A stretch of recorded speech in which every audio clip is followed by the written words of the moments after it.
Hello, everyone. Thank you for joining us, our 2013 Spring EPIK webinar. My name is Riley Park, and I'm an organizer of today's webinar. I'm happily having all Korvia's recruiters here with you.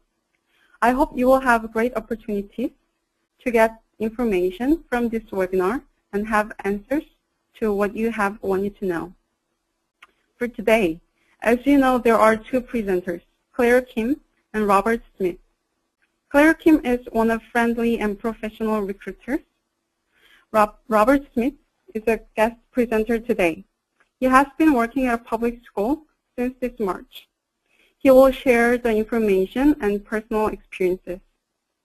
So they will talk about general information of this EPIK process and documents preparation for UK candidates.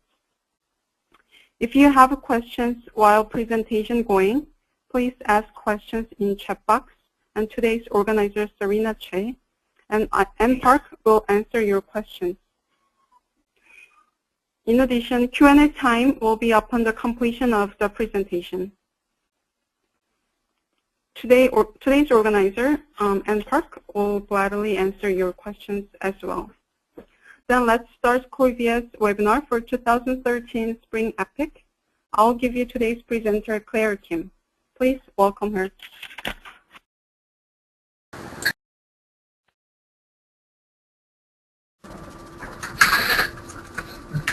Hello everyone, welcome to today's webinar, which will focus on the EPIK application process for candidates from the UK.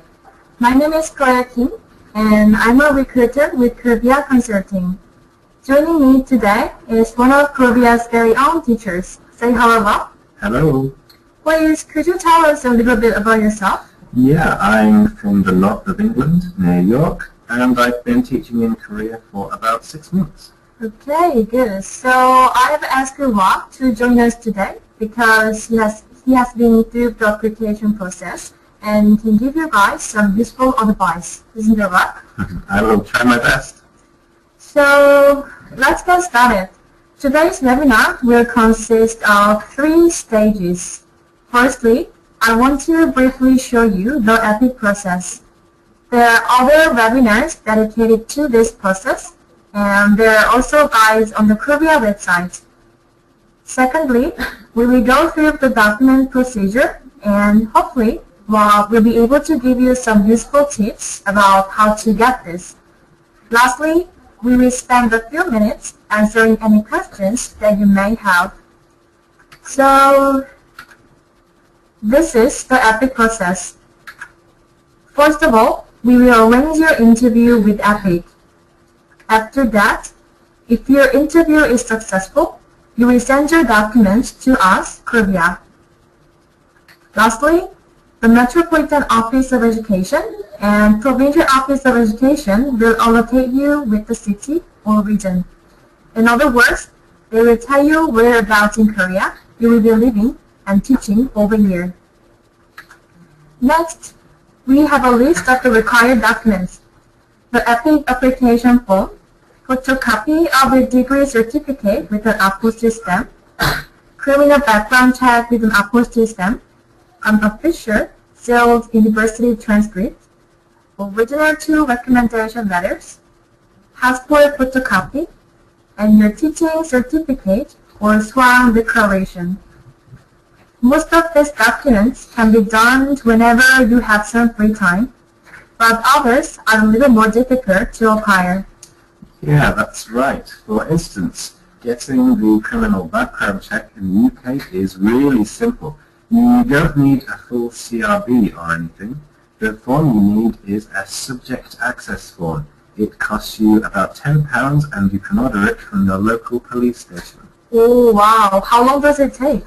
It took about 2 or 3 weeks for my subject access form to arrive, so it's quite important to apply for that nice and early.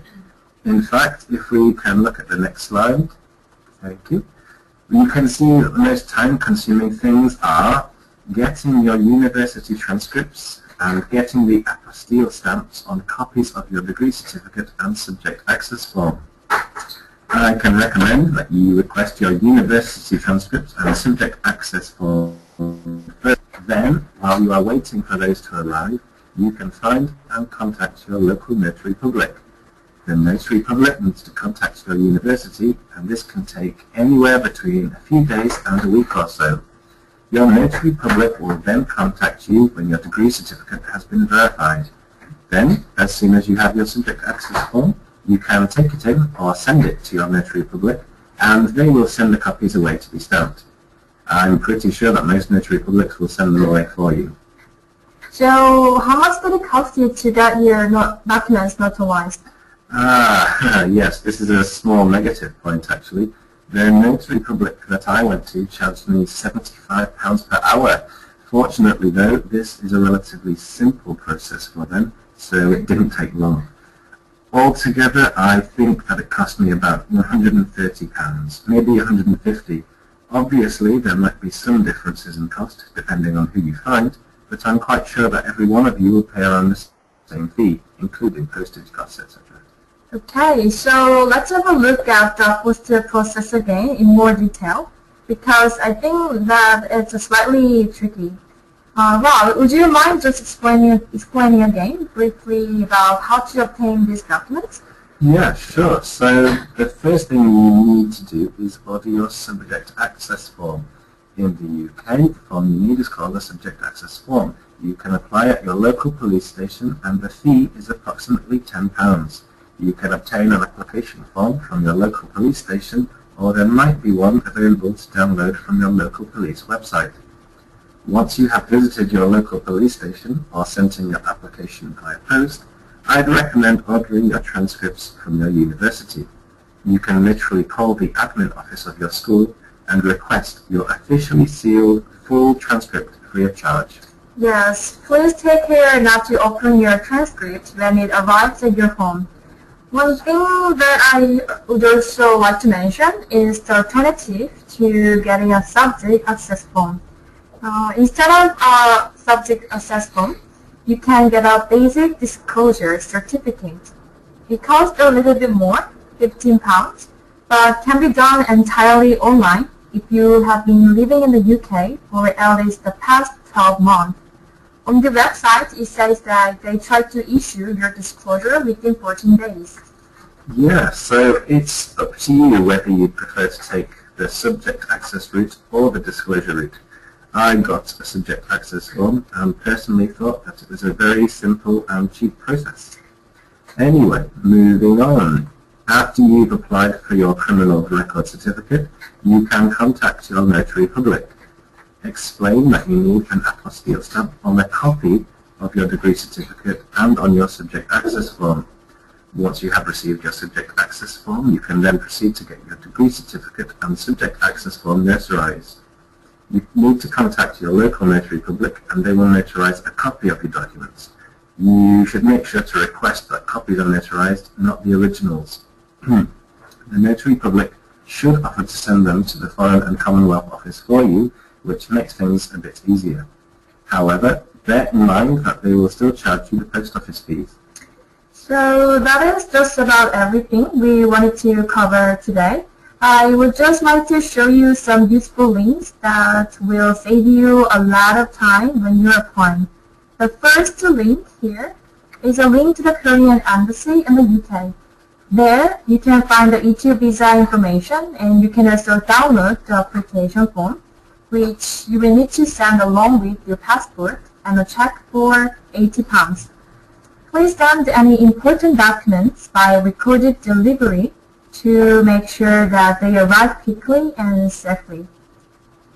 The second web link is to the Korvia website, where you can see a list of required documents and also find other useful bits of information relating to the application process.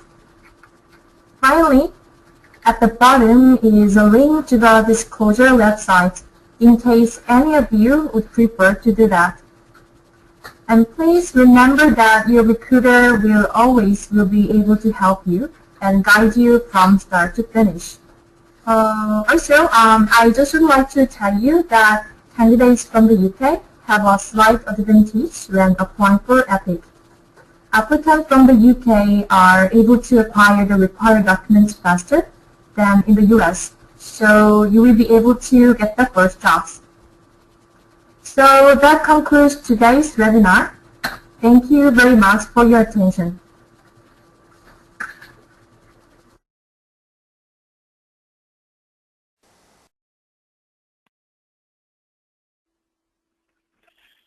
Great. Thank you, Claire and Robert. I hope that this webinar was helpful. If you have any further questions, please contact with your recruiters. We'll see you next Tuesday, 8:30 a.m. in Korean time for the next webinar. The next webinar is all about how you are going to success for interview process, especially if this is your first time to having a job interview for overseas employment. You definitely don't want to miss out. The presenter, Jessica Kim, will give you many useful tips for how you're going to pass the EPIK interview process and what type of questions you guys can expect. Again, thank you for joining our webinar, and I hope we will all see you guys at the next webinar on Tuesday.